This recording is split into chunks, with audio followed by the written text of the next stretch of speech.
नमस्ते दोस्तों। जैसा कि आप सब जानते ही होंगे कि आत्मविश्वास हमारे लिए कितना ज़रूरी होता है। हमारे जीवन में आने वाली सभी अड़चनें, मुश्किलें और परेशानियों से लड़ने के लिए आत्मविश्वास ही होता है जो हमें साहस देता है।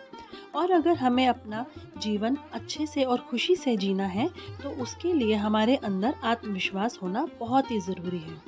हमारी आज की कहानी इसी पर आधारित है। तो चलिए दोस्तों, फिर सुनते हैं आज की कहानी। यह कहानी मेरे छोटे बेटे की है। मेरे 3 बेटे हैं, संजीव, अजय और संदीप। लेकिन उनमें से सबसे छोटा बेटा संदीप है, जिसको हमेशा ये लगता है कि वो दिखने में सुंदर नहीं है।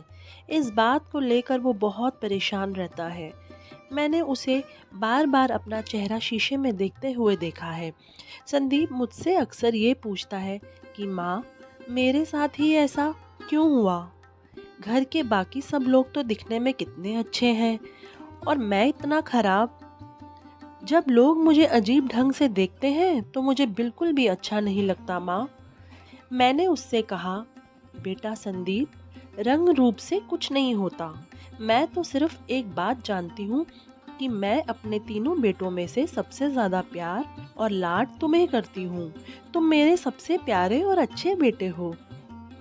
वो भी इसलिए क्योंकि तुम्हारा मन बहुत सुंदर है। एक तुम ही तो हो जो सबसे ज़्यादा मेरा ध्यान रखते हो पूरे घर में।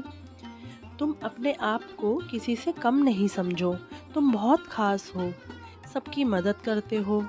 तुमने देखा कितने ऐसे लोग हैं दुनिया में जो कितने सुंदर दिखते हैं, लेकिन वो किसी की मदद नहीं करते।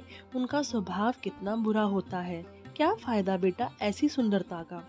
तुम अपने मन से ये बात निकाल दो कि तुम सुंदर नहीं हो। तुम बार बार शीशा देखकर अपना समय बर्बाद कर रहे हो। तुम्हें अपने ऊपर आत्मविश्वास रखना होगा। शीशा तो उन लोगों को देखना चाहिए जिनके कर्म अच्छे नहीं हैं। अपनी बारी सुंदरता को वो सबसे ज़्यादा महत्व देते हैं और अपने सारे बुरे कर्मों को अपनी सुंदरता के पीछे छुपाने की कोशिश करते हैं।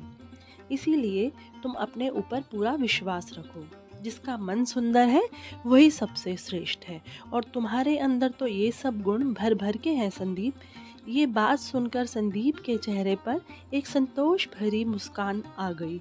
संदीप ने कहा, माँ, ने मुझे आज कितनी अच्छी शिक्षा दी है। अब मैं समझ गया हूँ। अब मैं सिर्फ अपने अच्छे कर्मों पर ध्यान दूंगा और सबके साथ अच्छा करूँगा, चाहे वो लोग मेरे बारे में कुछ भी सोचें। यह कहते हुए संदीप ने मुझे धन्यवाद दिया और अपने गले से लगा लिया।